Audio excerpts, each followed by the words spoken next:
Yo, what's going on, Billboarders? We are locked on tonight with someone who's actually been on our station for a long time now, dRadio. You've been listening to it for over a year. We're sitting down here with Afrojack, finally face to face. Dude, what's going on? Thank you for the time. My pleasure. So you're here, you're at the Storm Festival. What made you decide to come out to China, come out and do this festival? Well, it's a nice festival. I've been playing a couple of years and I always get to see a lot of friends here, so it's always fun. So you've got experience with China, you've done this before. How do you see a difference with sort of Asian crowds, Chinese crowds to maybe some of the other places you played? Well, here the EDM sound is still really fresh and up and coming, so you can play a lot of more old school stuff and a lot of new stuff.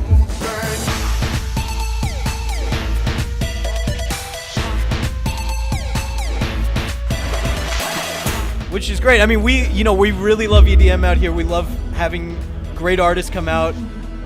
You do a lot of festivals, you do a lot of shows. How do you prepare for stuff like this?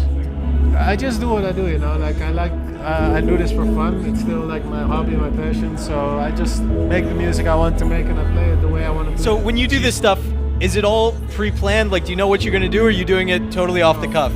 We have like 6 different intros or something, and then we always conference with the team what we're going to do. And after that, it's random. I have a really good visual and lighting team that can keep up with me. And they know all the songs that I could play, but what I actually playing, no one ever knows. See, because that's the thing. I have to imagine when you're doing it live, that's got to be tough for your visual guys. Yes, it is. But we get a lot of people saying we're doing pre-recorded sets, so I'm really proud of them. Because that means it's so good that everyone thought we planned it.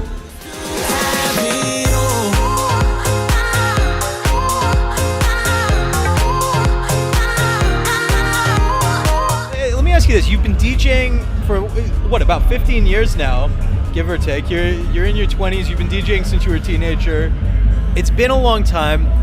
How do you see your musical style, your taste changing in that time? Right now I'm really into the trap and the future based sound. Like, I've been listening a lot to the Chill Nation kind of stations, more floaty stuff, and it really inspired me a lot to take the music to another level. So it's going to be a fun year next year.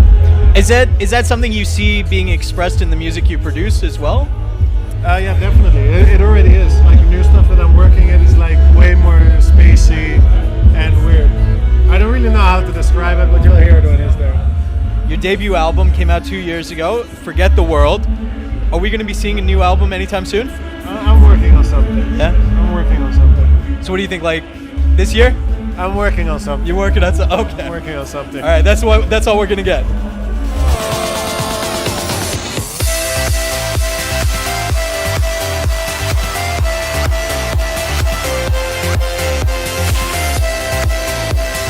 Talk a little bit about dRadio. We talked about it, of course. We've been playing dRadio on Billboard Radio China for a while now. We love it. We're big fans. Thank you. It's got an interesting sort of sound to it, and you curate a lot of music for it. So how do you choose what goes into something like that? It's a combination. It's me and Bobby Burns, the A&Rs for my label One Recordings. Of course, I always try to put my own music and the artists that are signed to well in it. But also anything that like gets my eye, anything new, anything that sounds fresh, I'll try to get it in there. You've got some newer music out that's got some interesting collaborations too. Is there anything that stands out to you as particularly memorable? I had a lot of fun working with Ty Dolla. I'm also working on some stuff with Sean Paul. Okay. And still, like, my best friends, like David Guetta and Marty Garrix, I still love to work with them the most. So that's always fun.